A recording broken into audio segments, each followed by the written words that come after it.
Welcome to ReefTekLab. We're diving deep into the scientific wonders of home marine reef ecosystems. Explore the microscopic world of phytoplankton and the fascinating dynamics of coral warfare. Hi, this is Rick, founder of ReefTekLab. I'm here with Luke, and this is one of our 220 gallons? 220 gallon beautiful tank. So we have a lot to share with you, and I want to show you over here. We're going to do our necroscopy. We're going to show you how to perform a basic necroscopy. What we did is we are speculating that we have a parasite, a very deadly parasite that ate into the Anthias, and it's called URONEMA. The Anthias started having lesions, and I'm going to look under the microscope to see if I can see the parasites, even though these specimens have been frozen for a few days, but we should still see some evidence of the parasite. What's interesting is that about a day or two later, my Engineer Goby, which is here, actually died as well. But that's a different story, and I'm speculating he might have died because he went into the overflow box. But the fact that it happened so close to the Anthias, it's what's leading me to try to figure out, did he die from this parasite infestation of URONEMA, which is a very, very deadly fish disease and parasite.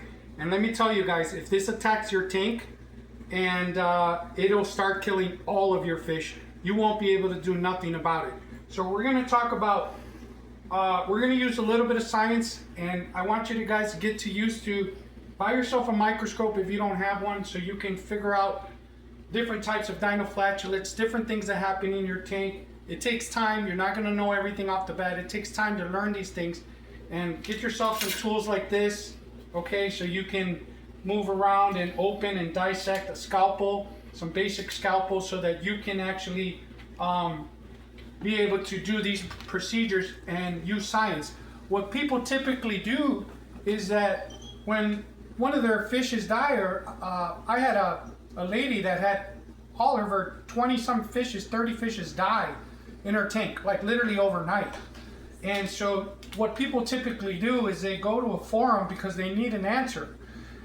They try to get a consensus from forums, and really it's old school. It's the blind leading the blind. Not to say that people don't know what they're talking about, but everybody's guessing, and you'll get an array of 20 different answers as you post a question in a forum.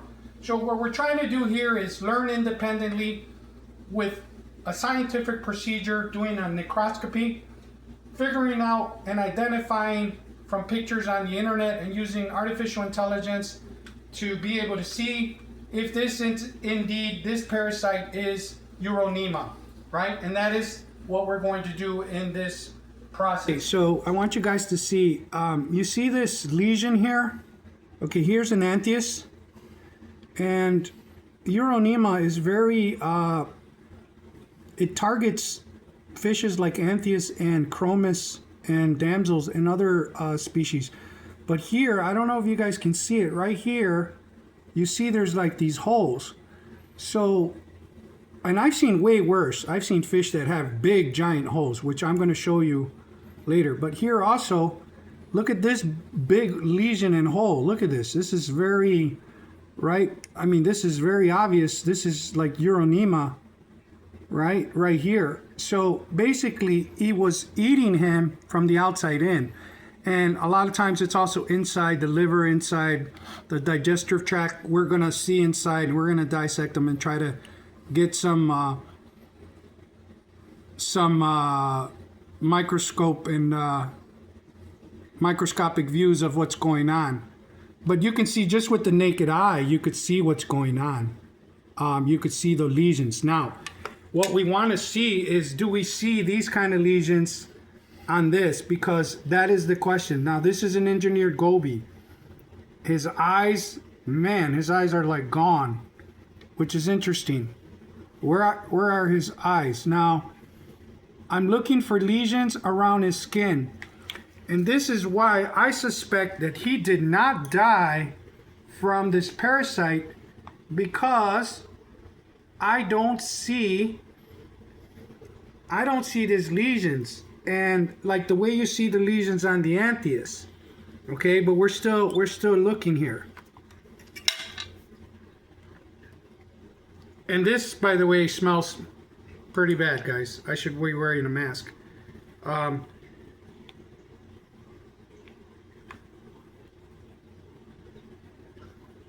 You just want to dip them because they have a little bit of sand. I'm trying to see if we see like lesions anywhere, and I don't see. This was a beautiful fish, guys. This thing was like a snake. It was about 6 inches long. It shrunk, obviously. It was absolutely beautiful.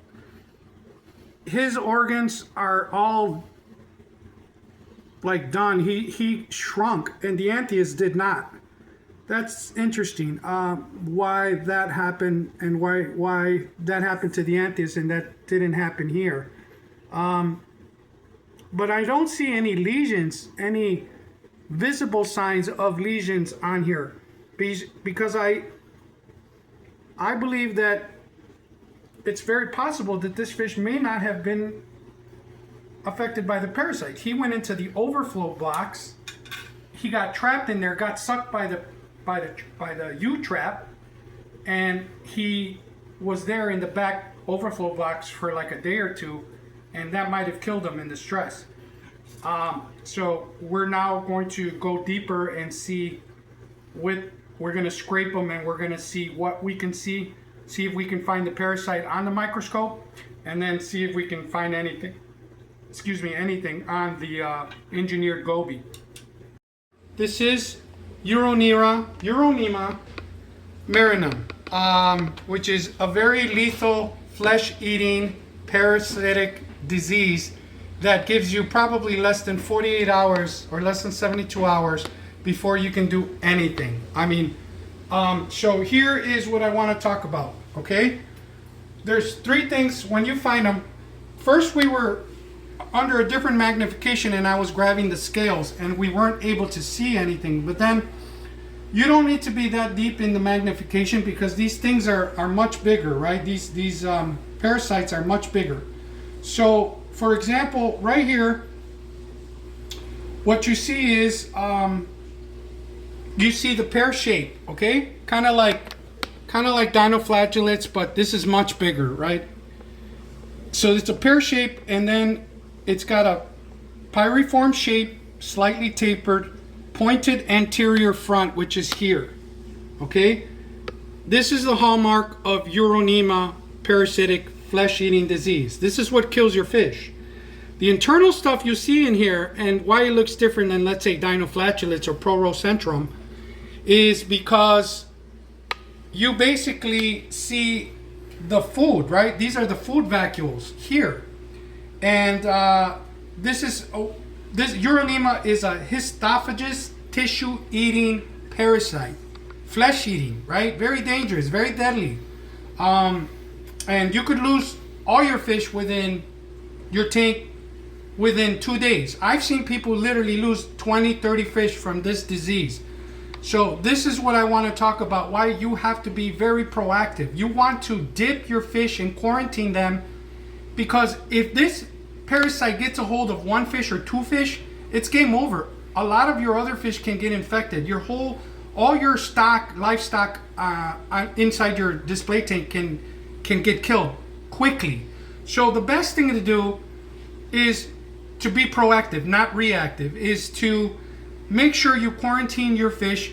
And guys, when I bought this Anthias, this is from one of the stores in my local area. I'm not going to name who, but it was immaculate. It's one of the best stores in my collection that I buy from, right? That me and Luke buy from. The water is crystal clear, but there's parasites in there, and you don't know what you're bringing home.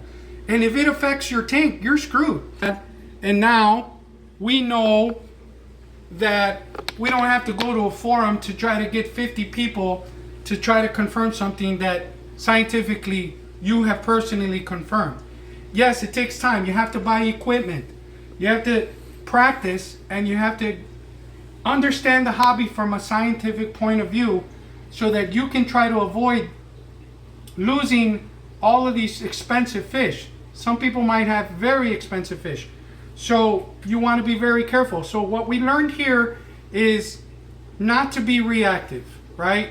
If you find your fish like this already, they're having trouble breathing, they're losing their buoyancy, they're no longer swimming in the water column, right? They're kind of hiding down, is because they have no energy. This thing is literally eating your flesh from the outside in, and it's eating you alive. Think about how horrible that must be, how must that feel for these poor creatures.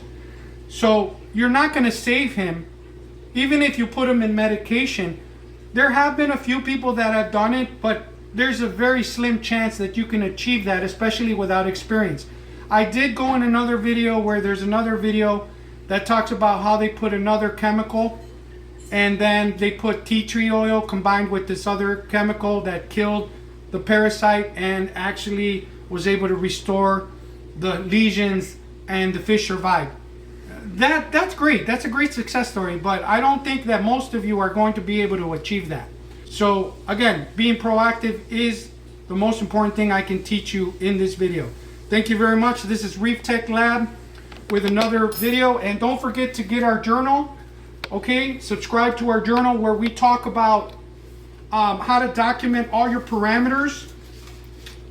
Luke and I designed this, and this works with artificial intelligence. And go to the subscription page, ReefTekLab.com. Insert your information, subscribe, and then you'll start getting an email automation campaign, and you'll start seeing a lot of the information. We have a watermark version that you can download that you're promised to get. And basically this journal is one of the most sophisticated journals in the industry. There's nothing like it out there in the market. Multiple revisions, and I strongly suggest that you go check us out on the website. And you see we have a list here that talks about marine fish common diseases, and this disease is actually in there, right? So you start getting an idea. This talks about flukes, ick, internal parasites, lymphocytis, marine velvet, popeye, and here number 18, Uronema Marinum. It's in there. Symptoms: red sores, scale loss, lethargy, especially in chromasis, damsels, and Anthias.